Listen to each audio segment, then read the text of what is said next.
केंद्र और राज्य सरकार के बजट की विशेषता गिनाने के लिए जो भारतीय जनता पार्टी के सांसद हैं, विधायक हैं, वो हर एक ज़िले में चर्चा कर रहे हैं ताकि बजट की अच्छाइयों को वो आम जन तक पहुंचाएं। मेरे साथ भारतीय जनता पार्टी के बुलंदशहर के सांसद हैं भोला सिंह जी। उनसे उत्तर प्रदेश बजट और केंद्र सरकार के बजट में क्या क्या विशेषताएँ हैं, आमजन के लिए क्या क्या उसमें है, ये जानने की कोशिश करते हैं। सर, ये अपने यशस्वी प्रधानमंत्री आदरणीय नरेंद्र मोदी जी के नेतृत्व में ये 2023-24 का बजट पेश किया गया। योगी जी के नेतृत्व में प्रदेश में बजट पेश किया गया और इस बजट का मुख्य एजेंडा जिस तरीके से मोदी जी के प्रधानमंत्री बनने के बाद देश के हर वर्ग को, हर जाति को, हर धर्म को, महिला को, पुरुष को, युवा को, उसको मिलने वाली आवश्यकताएं, उसकी पूर्ति के लिए जो योजना सरकार ने बनाई, उन योजनाओं के हर विभाग में लगातार निरंतर उनको बजट में वृद्धि होकर योजना धरातल तक पहुंच के लाभार्थियों को लाभ मिल रहा है। इस बजट में भी ये प्रावधान किया गया है कि जो लाभार्थी अभी शेष हैं उन तक ये पूरा लाभ पहुंचे।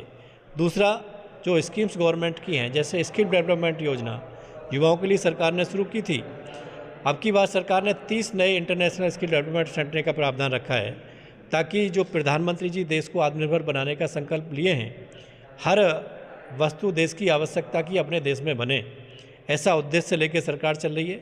अभी डिफेंस कॉरिडोर का काम, डिफेंस का काम अपने यहाँ शुरू हुआ है, एरोप्लेन और हेलीकॉप्टर बनाने का काम अपने यहाँ शुरू हुआ है, स्पोर्ट्स की वस्तुएं बनाने का काम शुरू हुआ है।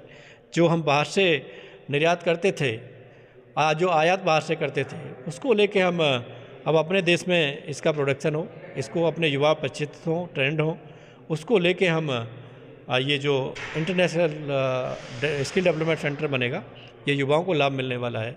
कृषि के क्षेत्र में एग्रो स्टार्टअप शुरू हों ताकि जो किसान अपना प्रोडक्ट शुरू करता है वो उसको प्रोडक्ट का एक जो उसका रॉ मटेरियल है उससे ऊपर उठ के, जैसे कोई किसान अगर सब्जी उगाता है या कोई आम उगाता है तो वो उसका फूड प्रोसेसिंग करके उसको प्लांट को लेके बाहर अपने उसमें लेके जाए, एग्रो में स्टार्टअप बढ़े। ये प्रावधान अपनी सरकार ने रखा है। और गांव के लिए बिजली, पानी, स्वास्थ्य, ये सेवा तक पहुँचे प्रावधान रखा है। खासकर मेडिकल क्षेत्र में जो लगातार सरकार काम कर रही है, आज़ादी के बाद 157 आज़ादी से लेके अब 2014 के बाद 157 नए मेडिकल कॉलेज पूरे देश में खुले। अभी सरकार ने तय किया है कि उन सभी मेडिकल कॉलेजों में नर्सिंग कॉलेज भी खोलने का काम सरकार काम करेगी ताकि जो हमारे युवाओं को और जो देशवासियों को, युवाओं को शिक्षा की और देशवासियों को जो स्वास्थ्य की समस्या होती है उस समस्या का समाधान हो। रोडवेज़ का बजट, रोडवेज़ का जो किराया है वो 25% जो है उसका बढ़ोतरी हुई है, तो ये तो बजट बिगड़ गया आम आदमी का। देखिए, किराया आजकल रोडवेज़ की, लेकिन किराए बढ़ने के साथ साथ सुविधाएं कितनी बढ़ी हैं, चाहे वो रोडवेज़ की सुविधा हो, चाहे वो ट्रेन की सुविधा हो, चाहे वो हेलीकॉप्टर की सुविधा हो। आज मोदी जी के नेतृत्व में हवाई चप्पल पहनने वाला व्यक्ति हवाई जहाज़ में सफ़र कर सकता है। ये सौभाग्य माननीय मोदी जी के नेतृत्व में मिला है। और निश्चित ही जिस तरीके से सुविधाएं बढ़ी हैं, लोगों को व्यवस्थाएं मिल रही हैं, तो लोग बहुत खुश हैं कि हम जब पहले ट्रेन में जाते थे तो स्टेशन पर खड़ा नहीं हो सकते थे, लेकिन आज आदमी इतनी स्वच्छता ट्रेन के अंदर है, इतनी सुविधा ट्रेन के अंदर है, इतने समय की उसमें बचत होती है कि लोग सीधा सीधा उसका अनुभव भी ले रहे हैं, उसका आनंद भी ले रहे हैं और सरकार की तारीफ भी उसमें कर रहे हैं। उत्तर प्रदेश में निवेश की बात की जाती है। इलाहाबाद में अभी एक घटना हुई, बम चले, गोली चली और एक जो है बहुचर्चित हत्याकांड के एक गवाह को मार दिया गया। तो ऐसे माहौल में कौन निवेश करेगा उत्तर प्रदेश में? देखिए, उत्तर प्रदेश में योगी जी के नेतृत्व में कानून व्यवस्था में 100% सुधार हुआ है। आप 2017 से पहले की अगर उत्तर प्रदेश देखेंगे और 17 से बाद का उत्तर प्रदेश देखेंगे तो निश्चित ही हम कह सकते हैं कि ज़िले वाइज अगर हम डाटा देखें तो अपराधों में कमी हुई है, अपराधियों में कमी हुई है। आज गुंडे खुद अपने आप को थाने में जाके सरेंडर करके जेल जाने के लिए अपने आप को सुरक्षित मान रहे हैं। लेकिन जो घटनाएं हो रही हैं, कुछ लोग ऐसे हो सकते हैं कि सरकार को बदनाम करने का काम करते हों, तुरंत उन पर कार्रवाई, हमारी एक्शन लेके सरकार काम कर रही है, उनको सज़ा दे रही है और कोई भी अपराधी, कोई भी गुंडा नहीं बचेगा। किसी प्रदेश और देशवासी को घबराने की या उससे असुरक्षित होने की आवश्यकता नहीं है। एक ऐतिहासिक कदम योगी जी के नेतृत्व में जो समिट हुई लखनऊ में, बहुत अच्छी समिट हुई और सभी ज़िलों में वो हो रही है। और निश्चित ही देश के साथ साथ बाहर के लोग भी उत्तर प्रदेश में निवेश करने के लिए इच्छुक हैं, सरकार प्लान कर रही है किस तरीके से उनको लैंड उपलब्ध कराई जाए, क्या उनको उपयोग किया जाए, तो निश्चित ही कानून व्यवस्था के मामले में उत्तर प्रदेश नंबर 1 पे है आज। अच्छा, बजट में महंगाई और बेरोजगारी की क्या उसको दूर करने की क्या व्यवस्था की गई है? हमारी सरकार लगातार निरंतर प्रधानमंत्री जी आत्मनिर्भर भारत बनाने की बात कर रहे हैं और इस आत्मनिर्भर भारत में उन्होंने सबसे पहले स्किल डेवलपमेंट स्कीम्स शुरू की। उसके बाद जो लोग अपना काम शुरू करना चाहते हैं, मुद्रा योजना बिना किसी कोलैटरल गारंटी के, कोई उनको कोलैटरल नहीं देना है उसके लिए। MSME में 50,000 से लेके हम 50 करोड़ तक का लोन उसमें ले सकते हैं।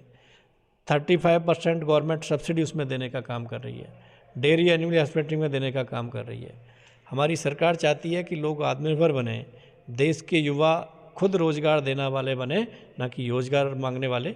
इस व्यवस्था को लेकर हमारी सरकार काम कर रही है। इस व्यवस्था में प्रदेश सरकार ने भी बजट का प्रावधान किया है। केंद्र सरकार तो निरंतर काम कर ही रही है। अच्छा, उत्तर प्रदेश जो बजट आया है उसमें गौवंश और गौशालों के लिए भारी भरकम जो बजट का आवंटन किया गया है, बावजूद उसके न मौतें रुक रही हैं, न गौवंश की मौत रुक रही हैं और बदहाली का आलम आप देख ही रहे हैं। देखिए, जो व्यवस्था माननीय योगी जी के नेतृत्व में उत्तर प्रदेश में गौ की रक्षा के लिए हम 2017 से पहले देखते थे कि कितनी गोकशी होती थी, घटनाएं होती थी, उपद्रव होते थे, लोगों में लड़ाई झगड़े होते थे, लोगों में रोष होता था। लेकिन आज माननीय योगी जी ने 30 रुपये प्रति पशु के लिए पर डे के हिसाब से चारे की व्यवस्था की है। किसी सरकार ने आज तक नहीं की है। गौशाला, अच्छी मॉडर्न गौशालाएँ बनाई जा रही हैं गौवंश को सुरक्षित रखने के लिए, उनके ट्रीटमेंट के लिए। उस सब को लेके सरकार ने वहाँ डॉक्टरों की व्यवस्था की हुई है और निरंतर सरकार का प्रयास है कि गौवंश को सुरक्षित रखा जाए, उनकी अच्छे से सेवा हो। इस व्यवस्था को लेकर सरकार काम कर रही है और माननीय प्रधानमंत्री जी का जो प्राकृतिक खेती का संकल्प है वो भी गौमूत्र के माध्यम से, गोबर प्लांट के माध्यम से उसका सदुपयोग होगा और किसान की फसल भी अच्छी होगी। लोगों में जो बीमारियां फैल रही हैं पेस्टिसाइड से, उन पर भी रोक लगेगी और हमारा देश एकदम स्वस्थ होगा, देशवासी स्वस्थ होंगे। तो ये माननीय सांसद भोला सिंह जी थे, जिनका साफ तौर पे कहना है कि उत्तर प्रदेश और केंद्र सरकार का जो बजट है वो सर्वसमावेशी है, सर्व लाभकारी है। शाहनवाज चौधरी, न्यूज़ 24, बुलंदशहर।